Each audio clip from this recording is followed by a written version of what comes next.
Kamusta mga kaibigan? Muli nagbabalik si Kaibigang Oso. Samahan niyo ulit ako dito sa aking adventure dito sa Thailand. Nung nakaraang vlog ko nga, kinuwento ko sa inyo kung bakit ako nandito. Sa mga hindi pa pala nakakapanood ng aking unang video, ay ilalagay ko na lamang yung link dito sa comment section para madali nyo makita pag gusto nyo panoodin. After nga ng 4 na oras ay nakarating na kami dito sa may Suvarnabhumi Airport. Nag-jingle bells nga lang muna ako bago ako bumaba dito sa may aeroplano. Dahil sa hulihan nga tayo nakapesto ay huli tayo yung bababa. At sa puntong ito ay medyo sumakit yung tenga ko dahil din siguro sa biyahe. Pero mga after ng ilang minuto nawala din. Kaya medyo okay na rin ang pakiramdam natin dito.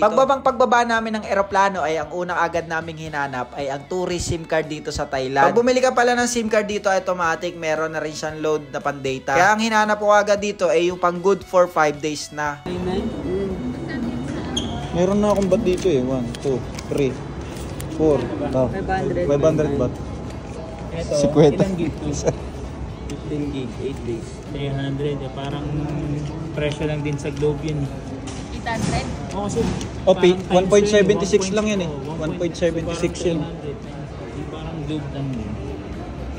Oh, same lang din. 15 gigabytes. 800 sa Globe. Kinuha na namin yung 15 gigabyte. Good for 8 days naman yun. Medyo mahal nga lang ng konti kasi 299 baht siya. Times mo yun sa 1.76 sa pesos. Yun yung kakalabasan. Almost 600 din. Maki-wifi na lang ako sa convention at sa hotel para medyo makatipid tayo ng data. At habang inaantay namin yung aming tour guide at driver, kumain muna kami dito sa may airport. In fairness ha, mumura ng mga pagkain nila dito pero hindi ko pa natitikman yung mga pagkain dito sa Thailand. Kaya naman wala akong masyadong idea. Pero ang sabi nila sa akin dito, mga pagkain daw dito ay maanghang. Biryani food. Pero hanap tayo soup pang pag-iisay. Dito pala mga kaibigan, kapag bibili ka ng mga pagkain sa food cart o malls, ay kailangan mong papalitan yung pera mo ng card. At etong card na to, magiging cashless transaction mo kapag bumibili ka ng pagkain dito. Ipapakita mo lang yan dito sa saan ka o-order ng pagkain. Ang ginagawa nila dyan mga kaibigan ay ini-scan nila at sinaswipe nila. Pero pag may natira dyan na pera, ay refundable naman. Babalik ka lang dun sa cashier. Ito 100 baht. Pasok ako dun. Trip ko to eh. Peking duck. Pero ikat muna ako. Mura yung mga pagkain dito mga par. 55 baht lang. Okay, bilhin natin yon mga kaibigan. First eating in Bangkok. Alright, ito. Roasted duck with egg noodles. At eto na nga yung in-order natin, yung Peking duck dito. Kasi trip na trip ko talaga yung noodles. Mukhang masarap din kasi. Pero mamaya meron akong sasabihin sa inyo. Dahil nung pagkatikim ko sa kanya, ay grabe, napakaangahang pala ng pagkain ito. Number 12. Wow, no spicy. Yo, better. Peking duck mo pa. Nilagyan mo ng soup. Thank you. This is the payment. Hello. Tikman natin kung masarap. What is that?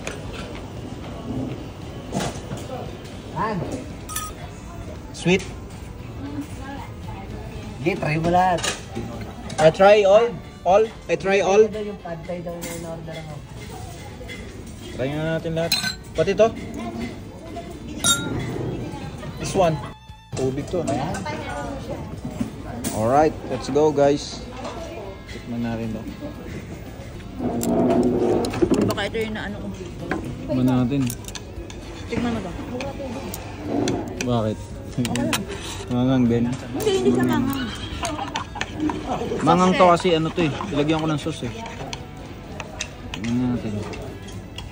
Okay naman. Basta yan. Goods, ma'am.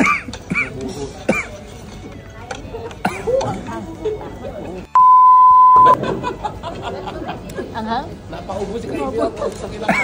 Sabi ng babae hindi daw mangang. Ako niya.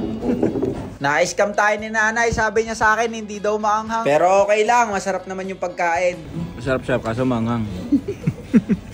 Dahil sa sobrang hanghang, nagpalit kami ng katrabaho ko. Ako yung kumain ng noodles niya na walang sabaw at kanya naman yung merong soup. After ko nga kumain ay naghanap na ako ng maiinom. Pero in fairness, nakakatuwa talaga dito sa Thailand. Napakamura ng bilihin. Biruin nyo yung tubig, 10 baht lang. Tapos yung soft drinks, Coke Zero pa siya, 20 baht lang. Na pag kinonvert mo sa halaga ng Pilipinas, nagkakalaga lang yung tubig ng 20 pesos. At yung Coke naman ay nagkakalaga ng 40 pesos. Guys, take note ha, nasa airport tayo. Kadalasan sa mga airport, mahal talaga yung bilihin. Pero dito sa airport ng Thailand, ay talaga napakamura ng pagkain. How much is your Coke? 20? 20 baht? Yeah, 20 only. Oh, and one water. It's enough? Yeah. Okay. So you collect you keep it's for you. It's only 10 baht. Thank you. Can I revise for the sugar? Less sugar. No sugar. Thank you. I'm a vlogger from Philippines. Can you say hi to my followers? Salamat. Oh, you speak Tagalog. Oh. Nice. Dito, Vista. Thank you. Thank you. Alright. He speak Tagalog.